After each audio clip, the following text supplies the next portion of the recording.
शादी के 10 साल बाद बांझ कहकर पति ने तलाक दे दी। मैं अपनी माँ के पास आ गई। माँ के घर नौकरानी जब रोज़ घर की सफाई करने आती तो कहती, तुम्हारे नसीब तुम्हारी माँ ने फोड़े हैं। उसकी बात सुनकर मैं हैरान हो जाती कि ये कहती क्या है। लेकिन एक दिन माँ की तबीयत बहुत ख़राब हुई तो सब उन्हें अस्पताल ले गए। मैं पैसे लेने माँ के कमरे में गई तो कमरे में जाते ही मेरी नज़र ऐसी चीज़ पर पड़ी कि मैं बेहोश हो गई, क्योंकि वहाँ पर तो मेरा पति सुबह घर से निकला पर अभी तक नहीं आया था। अंधेरा होने को था और बादल भी चमक रहे थे। आसमान पर चमकती बिजली दिखाई दे रही थी और फिर हर थोड़ी देर बाद बिजली की कड़क सुनाई देती। यह सब देखकर मुझे बहुत डर लगता है। मुझे अजीत की भी फिक्र होती है कि वह अभी तक घर नहीं आए। काफ़ी रात हो गई। कुछ देर बाद अजीत घर आए तो उन्हें देखकर मेरे दिल में जान आ गई। डर के मारे मेरी आंखों से आंसू निकल आए थे। अजीत ने मुझे रोते हुए देखा तो पूछने लगे, तुम रो क्यों रही हो? अजीत के सवाल पर मुझे बहुत गुस्सा आया। फिक्र हो रही थी और ऊपर से ये बारिश और बिजली का कड़कना। मेरा तो दिल बैठा जा रहा था। मैंने कहा, इतनी रात हो गई मुझे आपकी। अजीत ने हाथ पकड़ लिया और कहा, तुम मेरी इतनी फिक्र क्यों करती हो? मैंने कहा, अजीत मैं आपसे प्यार करती हूँ। अजीत ने मेरा हाथ पकड़ते हुए कहा, मगर मुझे तो तुमसे नफरत हो गई है। तुमने 10 साल की शादी में मुझे दिया ही क्या है? औलाद की ख्वाहिश मुझे अंदर ही अंदर खाए जा रही है। मगर हमारी शादी को कितने साल हो गए पर तुम एक औलाद न दे सकी। शादी के इतने साल तक मैंने इस बारे में कभी भी तुमसे बात नहीं की कि तुम्हारे दिल को ठेस पहुंचेगी, पर अब बहुत हुआ। कब तक मैं यूं ही बे औलाद रहूँगा? इसलिए ना चाहते हुए भी मैं तुम्हें तलाक देना चाहता हूँ।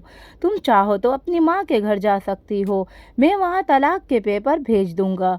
अजीत की बातें सुनकर मैं हक्का बक्का रह गई कि अचानक अजीत को हो क्या गया। मेरी आंखें आंसू से भर गईं। मुझे अजीत ने ऐसे जुर्म की सज़ा सुनाई जिसमें मेरा कोई कसूर नहीं था। मैं पूरी रात रोते रोते रह गई और जब सुबह हुई तो मैंने अपने कुछ ज़रूरी सामान पैकिंग किया और बिना किसी से कुछ कहे अपने मायके के लिए निकल गई। मायके जाते हुए मैं सोच रही थी, अगर मेरी माँ को पता चलेगा कि मेरे पति ने मुझे छोड़ दिया है तो उनके ऊपर क्या गुजरेगी। यही सब सोचते विचार थे। मैं अपने मायके पहुंच गई थी। सुबह सुबह का वक्त था। मैंने देखा पापा पेपर पढ़ रहे थे। मुझे देखते ही मेरे पास आए और पूछने लगे, क्या हुआ है मानसी, तुम इतनी सुबह सुबह, सब ठीक तो है? मैंने कहा, नहीं पापा, कुछ भी ठीक नहीं। अजीत ने मुझे छोड़ दिया है। वह मुझसे तलाक लेना चाहता है। मेरी बात सुनकर पापा वहीं पर गिर पड़े। माँ किचन में थी। पापा के गिरने की आवाज़ सुनकर वह दौड़ते हुए आई। हम जल्दी से उन्हें अस्पताल लेकर गए। डॉक्टर ने बताया कि उन्हें हार्ट अटैक आया है। डॉक्टर ने कुछ दवाइयाँ दी और कहा कि उनका ख्याल करना होगा। हम दवाई लेकर पापा को घर लेकर आ गए। घर आने के बाद मैं बहुत शर्मिंदा थी कि मेरी वजह से पापा की तबीयत खराब हो गई। माँ ने मेरे चेहरे को पढ़ लिया था। उन्होंने मेरा हाथ पकड़ते हुए कहा, मानसी, यह सब ऊपर वाले का करम है। तुम फिक्र मत करो, इसमें तुम्हारा कोई कसूर नहीं। तुम तो पहले ही इतनी बड़ी सज़ा से गुजर रही हो। माँ ने सांत्वना देते हुए मुझे बहुत समझाया। उस दिन से मैं और माँ पापा की सेवा करने में जीवन बिताने लगी थी। पर मैं जब भी अकेली होती तो फूट फूट कर रोती कि मेरे साथ ये क्या हो गया। जो पति मुझसे इतना प्यार करता था, अचानक उसने मुझे छोड़ दिया। ये सवाल मेरे दिमाग में बार बार उठता रहता था। एक दिन मैं अपने कमरे में बैठी थी, तभी हमारे घर की नौकरानी मेरे कमरे में सफाई करने आई। मैं उस वक्त रो रही थी। वे मुझसे रोता हुआ देखकर कहने लगी, दीदी एक बात कहूँ? मैंने कहा, हाँ कहो, क्या बात?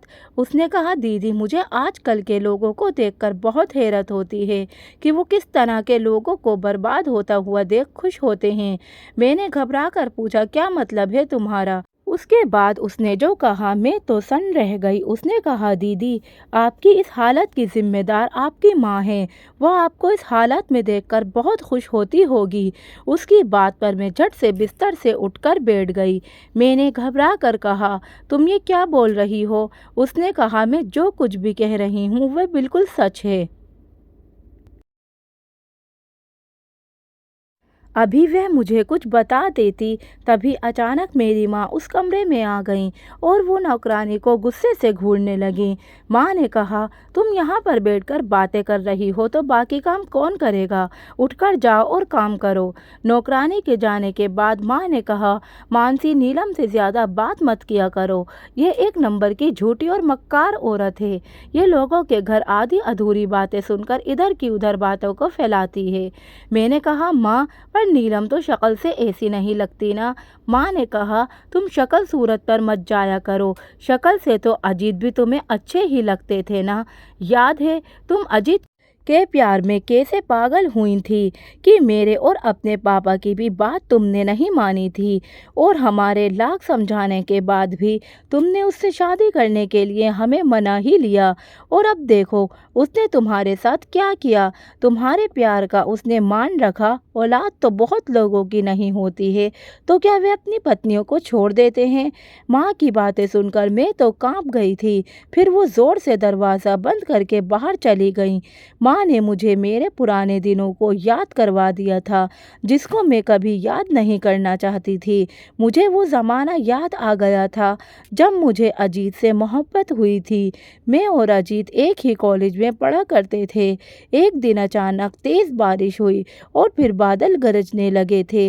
मैं बहुत ज़्यादा डर गई थी। कॉलेज में सब मेरा मजाक बनाने लगे। तब आगे बढ़कर अजीत ने मेरा साथ दिया था। वह मेरा क्लासमेट था। उसने कहा, मेरी छोटी बहन बिल्कुल तुम्हारे जैसी ही बादलों के गरजने से डरती है। और वे फिर मेरे मन को बहलाने के लिए ऐसी ऐसी बातें करने लगा कि मैं बादलों के गरजने से बिल्कुल भी ना डरूं। अजीत ने उस दिन मेरा बहुत ख्याल रखा और मैं उसके इस रवैये से बहुत खुश हुई थी कि कोई तो है जो मुझे समझ सकता है, वरना सभी तो मेरा मजाक बनाने में लगे हैं। फिर यूं हमारी दोस्ती हुई और धीरे धीरे ये दोस्ती प्यार में बदलने लगी। उस दिन से अजीत मेरा बहुत ख्याल करने लगा और यूं साथ पढ़ते पढ़ते हमारी पढ़ाई पूरी हुई। पढ़ाई के बाद मेरे घर में मेरे रिश्ते की बात चलने लगी। फिर एक दूर के रिश्तेदार में पापा ने मेरी शादी तय कर दी। पापा का फैसला सुनकर मेरा दिल घबराने लगा और मैंने तुरंत अजीत के पास फ़ोन कर दिया। मैंने उसे बताया, पापा ने मेरी शादी कहीं और तय कर दी है, लेकिन मेरा दिल बहुत घबरा रहा है। मुझे कुछ समझ में नहीं आ रहा कि मैं क्या करूं। उसने हंसकर कहा, क्योंकि तुम मुझसे प्यार करती हो इसलिए तुम्हें कुछ समझ में नहीं आ रहा, लेकिन ये बात तुम कह नहीं पा रही हो। अजीत ने यह सब कहते हुए मुझे प्रपोज कर दिया। मैं खुशी के मारे झूम उठी और जल्दी से फ़ोन रखकर बाहर निकल गई और अपनी माँ को ढूंढने लगी। देखा, माँ कमरे में बैठी हुई थी। मैं जल्दी से उनके पास गई और कहा, माँ, अजीत ने मुझे प्रपोज कर दिया, इसलिए आप लोगों ने जो मेरा रिश्ता तय किया है वे वहाँ नहीं बल्कि अजीत से शादी करूँगी, जो मेरा क्लासमेट है। मैंने इस बात पर माँ ने ज़ोरदार थप्पड़ मेरे गाल पर लगाया और कहा, अच्छा, तुम अपने बाप की मर्ज़ी के खिलाफ जाओगी? ऐसा भूल कर भी मत सोचना। माँ का ये रवैया देखकर मैं बहुत दुखी हुई थी, क्योंकि उन्होंने आज तक मुझ पर हाथ नहीं उठाया था। मैं रोती बिलखती अपने कमरे में चली गई और अपने आप को कमरे में बंद कर लिया। रात में जब पापा घर आए तो उन्होंने मेरे बारे में पूछा, तो माँ ने उन्हें बताया। तब वो मेरे कमरे में आए और मुझसे पूछने लगे, तुमने अपने आप को बंद करके क्यों रखा है? उन्हें देखकर मैं फूट फूट कर रोने लगी और सारी दास्तां सुना दी। पापा ने कहा, बेटा, पर मैंने उन लोगों को ज़ुबान दे दी है, तुम्हारी शादी अब वहीं होगी। मैंने कहा, पापा, चाहे कुछ भी हो जाए मैं किसी और को एक्सेप्ट नहीं कर सकती, क्योंकि मैं अजीत से बहुत प्यार करती हूँ और उसके बिना नहीं रह सकती। पापा कुछ कहे बगैर ही कमरे से बाहर चले गए थे। मेरे लाख समझाने पर मेरे घर वाले किसी तरह इस शादी के लिए मान गए थे और कुछ दिन बाद में मेरी और अजीत की शादी हो गई और मैं अजीत की दुल्हन बनकर उसके घर आ गई। उसके बाद तो मेरी ज़िंदगी में खुशियां ही खुशियां थी। अजीत और उनकी पूरी फैमिली मुझसे बहुत प्यार करती थी। वो लोग बहुत अच्छे लोग हैं। हमारी ज़िंदगी कुछ यूं ही गुजर रही थी।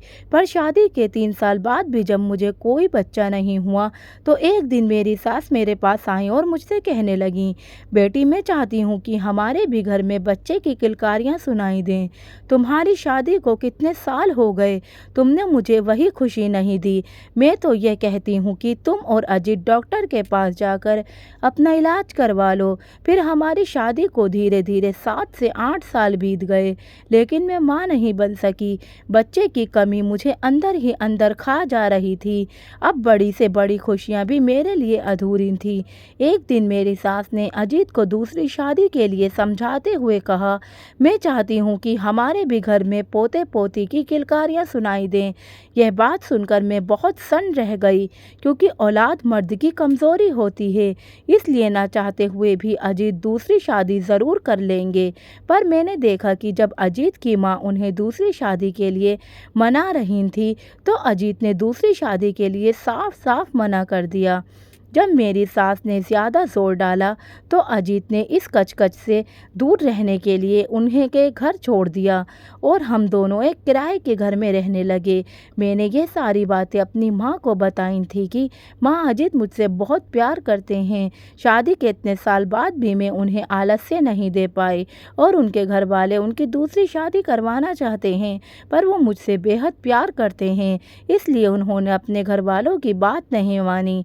आए दिन इस बात को लेकर हमारे घर में रोज़ किचकिच होती थी। इस वजह से उन्होंने मुझे दूसरा घर लेकर दे दिया, जहां हम बहुत सुकून से रह रहे थे। माँ ने कहा, चलो अच्छी बात है, तुम्हारी पसंद बहुत अच्छी है, तुमने अपने लिए बहुत सोच समझ कर फैसला लिया है।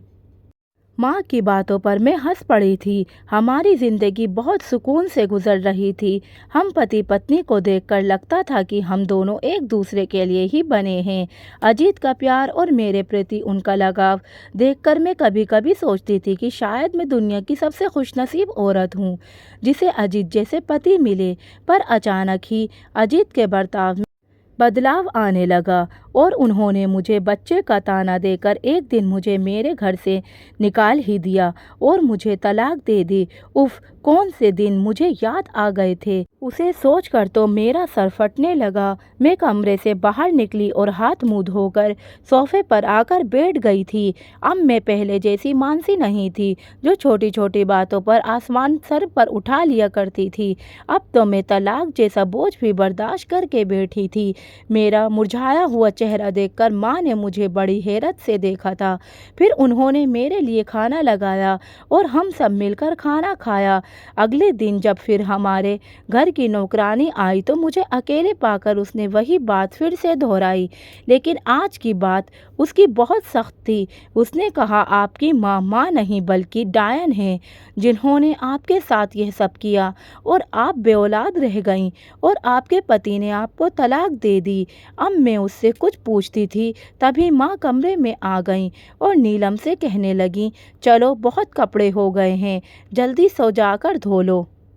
पर उस दिन मैं नीलम की बातों में उलझ गई थी कि आखिर यह सब क्या है। नीलम बार बार मेरी माँ को दोषी क्यों ठहराती है? क्या वो सच बोल रही है? लेकिन ऐसा कैसे हो सकता है? मेरी माँ मेरे साथ ऐसा क्यों करेगी? मेरी माँ को मेरी खुशियों से क्यों जलन होगी? वो तो मुझे खुश देखना चाहती है, लेकिन मेरे दिमाग में बहुत से सवाल उठ रहे थे कि अगर मेरी माँ ने मेरे साथ यह सब किया, तो वो नीलम को मेरे कमरे में क्यों नहीं आने देती? ज़रूर नीलम के पास मेरी माँ का कोई गहरा राज था। मैंने सोच लिया था कि मैं अपनी माँ का यह राज पता करके ही रहूँगी। मगर इससे पहले कुदरत को कुछ और मंजूर था।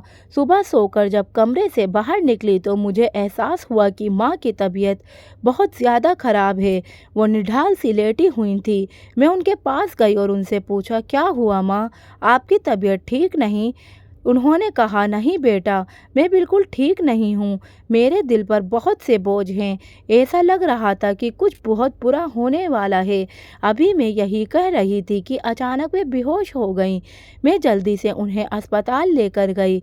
डॉक्टर ने कहा उन्हें हार्ट अटैक का दौरा पड़ा है। इनके 3 वाल्व बंद हैं। इनका जल्द से जल्द ऑपरेशन करना होगा। मैंने तुरंत ऑपरेशन फॉर्म भर दिया। पैसों की ज़रूरत थी, इसलिए मैं पैसा लेने घर आ गई। मुझे माँ के कमरे से पैसे लेने थे। मैं जल्दी से उनके कमरे में गई और उनकी अलमारी खोली तो उसमें पैसे पड़े थे, साथ में एक डायरी भी थी। मैंने याद किया कि माँ एक डायरी लिखती थी, मगर जैसे ही मैं उसके पास जाती वो डायरी छुपा लेती। आज मेरे पास माँ की वह डायरी थी और मजबूरी में मैंने उसे खोल दिया। पहले पेज पर ही लिखा था, प्रद्युमन ने मेरी ज़िंदगी खराब कर दी। यह देखकर मेरा दिल झटक गया। मेरी माँ और मेरे पापा में तो बहुत प्यार था, फिर ऐसा क्यों लिखा? कुछ गड़बड़ तो ज़रूर है। फिर भी मैंने रुखसत किया कि मैं माँ की डायरी पढ़ने लगी। आगे आगे पन्ने पलटते हुए जब मैं पढ़ती जा रही थी तो वो मेरे दिल को और भी दहलाने लगे। माँ ने लिखा था, मेरी शादी प्रद्युमन से बहुत मजबूरी में हुई थी। हम 6 बहनें थीं और मेरे माँ बाप बहुत गरीब थे, जो हमें पढ़ा लिखा भी नहीं सकते थे। 2 वक्त की रोटी भी हमें मिलती मुश्किल से थी। इसलिए ना चाहते हुए भी मेरे घर वालों ने मेरी शादी प्रद्युमन से कर दी, जो उम्र में मुझसे काफ़ी बड़े थे और एक बेटी के पिता भी थे। प्रद्युमन ने पहली बात मुझे अपनी 2 साल की बेटी मेरी गोद में ही डाल दी थी। बच्ची बहुत छोटी थी, इसलिए मुझे उसका बहुत ख्याल रखना पड़ता। मैं मानसी से नफरत करती थी, लेकिन पति की खुशी के खातिर मैंने उसका ख्याल करना शुरू किया। प्रद्युमन ने कहा कि उसने मुझे खुश देखने के लिए बच्ची को मेरे पास रखा था, लेकिन मेरे अपने दिमाग ने भी काम किया था। उनकी इस बात ने मेरा दिल जीत लिया था। फिर मैंने मानसी को दिल से अपना लिया और सगी बेटी से बढ़कर प्यार देने लगी। दिन ऐसे ही गुजरने लगे और हम मानसी की शादी के बारे में सोचने लगे।